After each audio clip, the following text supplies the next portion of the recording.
Dito po ipinakita ng Allah subhanahu wa ta'ala kung ano ang kanyang kadakilaan sa paglikha ng tao. Tingnan natin mga kababayan. Si Adan, siya po ay nilikha galing lamang sa putik. Wala po siyang ama, wala siyang nanay. Pangalawa, ito naman si Maria o si Eva, na asawa ni Adan. Siya po ay galing kay Adan, sa tadyang lamang kinuha si Eva o si Hawa, na si Eva po ay walang nanay, mayroon lang siyang tatay, galing po siya kay Adan. At ito naman po si Jesus Kristo, sumakanya nawa ang kapayapaan, ay galing po siya kay Maria na walang tatay. Galing po siya kay Maria, walang tatay, ngunit mayroong nanay. At bilang panghuli na mayroong tatay at nanay, tayo po lahat ng mga anak ni Adan. Dito na po tayo nagkaroon ng nanay at tatay. So dito po pinakita ng Allah subhanahu wa ta'ala ang kanyang kadakilaan. Allahu Akbar. At dito naman tayo sa mga nagdaang mga propeta. Ano po ang paniniwala ng ating mga kapatid na Kristiyano? Lahat po sila ay tanggap at respetado at pinaniniwalaan nila ang lahat ng mga propeta na mga isinugo ni Allah subhanahu wa ta'ala dito sa mundong ibabaw. Simula kay Adan, Abraham, Moises, Daud, Solomon, Isaac, sino pa? Si Jesus Kristo, si Moises, at bilang panghuli, si Muhammad, sumakanya nawa ang pagpapala at kapayapaan. Gayon din mga kababayan, ang paniniwala sa pananampalatayang Islam, parehas po ang paniniwala ng mga ating kapatid na mga Kristiyano. Lahat ng mga Muslim ay naniniwala din at tinatanggap din ang lahat ng mga propeta. Wala po pagtangi-tangi sa kanilang lahat. Dito naman tayo sa Biblia, ano ang paniniwala ng ating mga kapatid na mga Kristiyano? Ang sabi dito, mga kapatid, mga kababayan, ito po ay 100% na tinatanggap nila bilang salita ng Diyos. Ngunit sa pananampalatayang Islam, mga kababayan, mga kapatid, ang Biblia ay ito lamang ang mga koleksyon ng mga libro na pinag-isa. Ito ang paniniwala ng mga sa pananampalatayang Islam. Ngunit mayroon lamang ilan na pininiwalaan sa pananampalatayang Islam. Ito po yung Torah na ipinadala kay Moises at yung Zabur o Salmo kay Daud at ang Injil, ito naman yung Ebanghelyo ay ipinadala kay Jesus Kristo at ang Quran kay Propeta Muhammad sallallahu alaihi wasallam.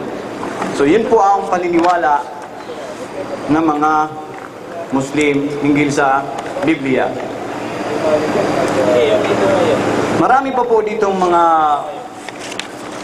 topiko na ating bibigkasin habang may oras pa. Dito naman tayo kay Propeta Muhammad sallallahu alaihi wasallam.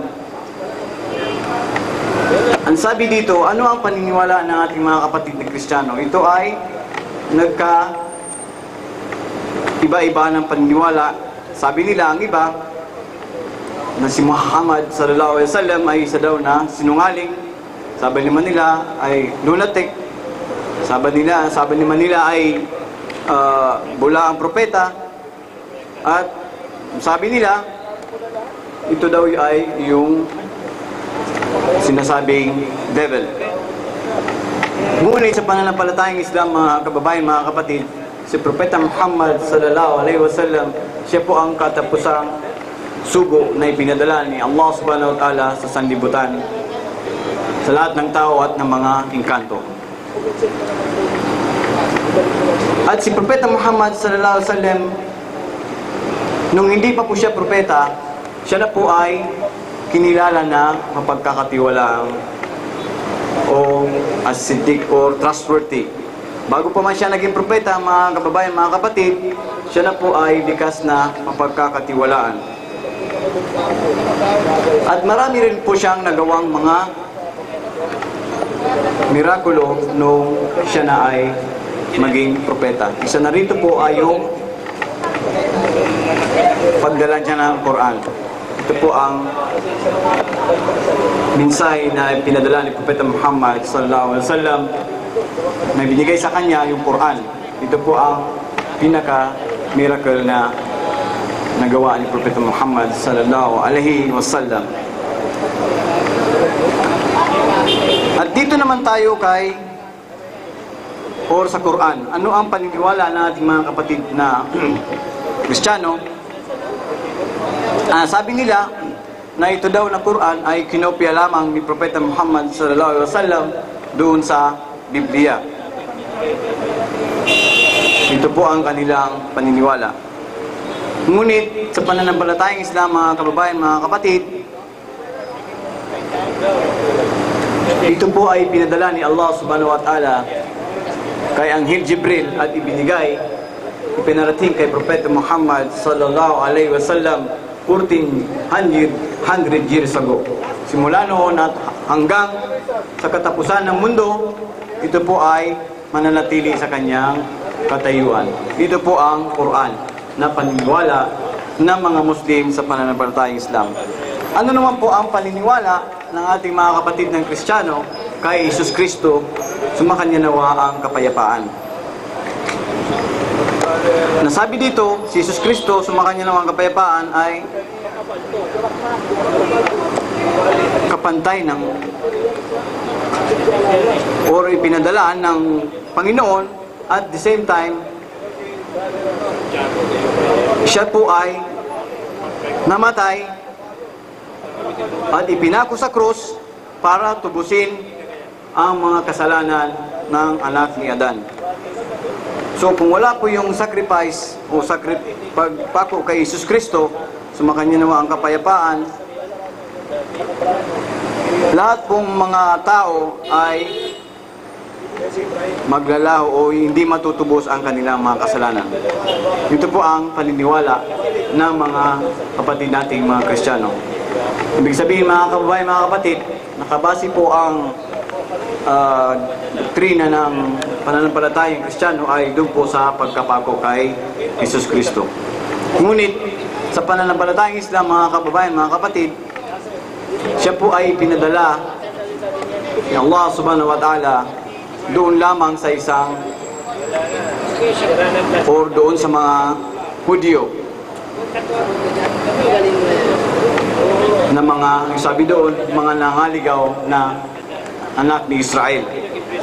Ito po ang paniniwala ng mga Muslim sa pananampalatayang Islam.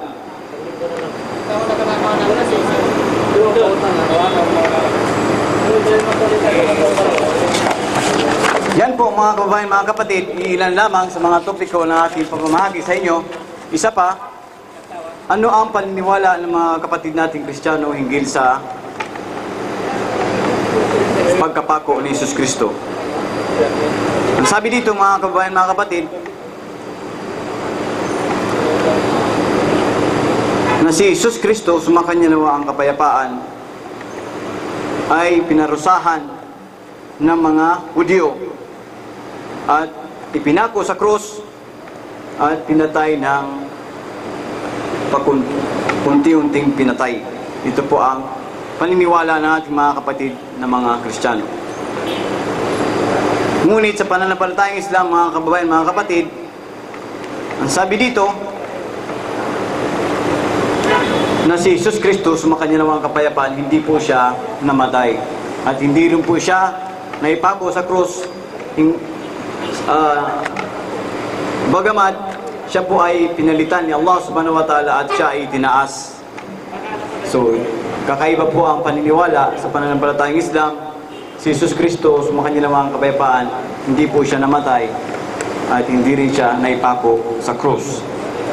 Wama qataluhu wama salabuhu walakin shubbiha lahum, at siya lamang ay pinalitan ng kahalintulad ni Jesus Kristo. So yan mga kababayan, marahil tunghayan nyo ang kaibahan ng paniniwala sa pananampalatayang Islam at Kristiyano. At dito naman tayo sa pagbabalik ni Jesus Kristo. Ano ang paniniwala? Ito ay tinanggap ng mga Kristiyano at naniniwala sila na si Jesus Kristo ay magbabalik muli dito sa mundong ibabaw. Ano ang kanyang gagawin?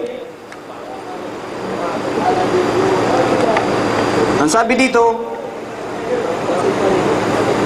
na siya muli ay makakapiling niya ang kanyang mga disipulo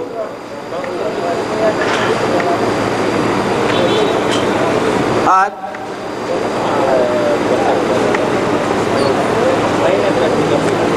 mayroon siyang misyon na ipagpapatuloy kaya siya ibabalik.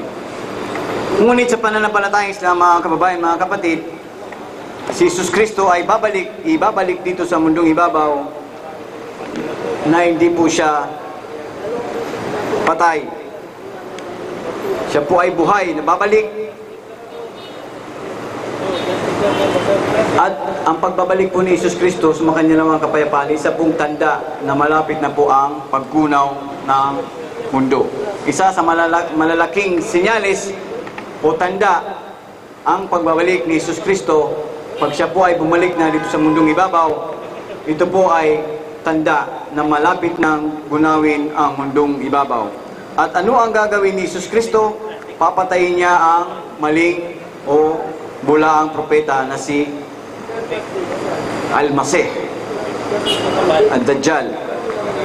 At ipapalaganap ni Jesus Kristo ang kapayapaan at katarungan dito sa mundong ibabaw. At ano pa mga kababayan? Lahat po ng baboy ay kanyang pagpapapatayin. At lahat ng krus, ito rin ay kanyang sisirain. Tingnan nyo mga kababayan.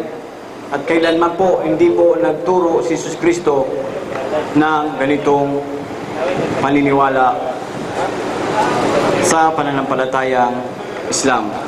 Tandaan natin mga kababayan, mga kapatid, kung bakit siya ibabalik muli dito sa mundong ibabaw.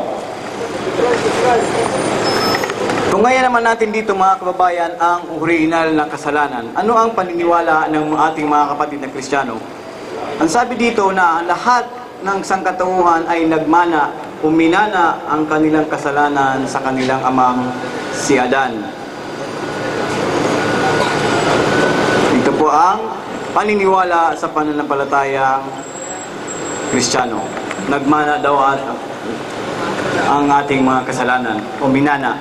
Ngunit mga kababayan, taliwas naman ito sa pananampalatayang Islam. Wala pong minamanang kasalanan sa pananampalatayang Islam. Bagkus ang katuruan sa pananampalatayang Islam, nung si Adan at si Eva nagkasala, sila po ay humingi ng tawad kay Allah subhanahu wa ta'ala at binanggit nila yung dua na ganitong pagkasabi, A'udhu billahi minash shaitanir rajim, Rabbana dalamna anfusana wa in lam tagfir lana wa tarhamna lanakuna minal khasirin. O aming Panginoon, kami ay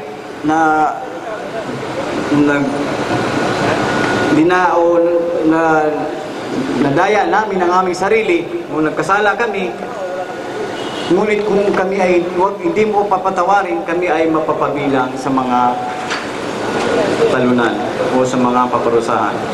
So, sa kanila paghingi ng tawad, mga kababayan, mga kapatid, ito po ay dininig ni Allah subhanahu wa ta'ala at sila po ay napatawad. Kaya sa pananampalatayang Islam po, wala pong namamanang kasalanan. Yan po mga kababayan. Yan lamang ilang mga kaalaman. Marahil nakapagbigay sa inyo ng konting mensahe, naway kapulutan natin ng aral at gamitin natin sa pagsasaliksik hinggil sa pananampalatayang Islam.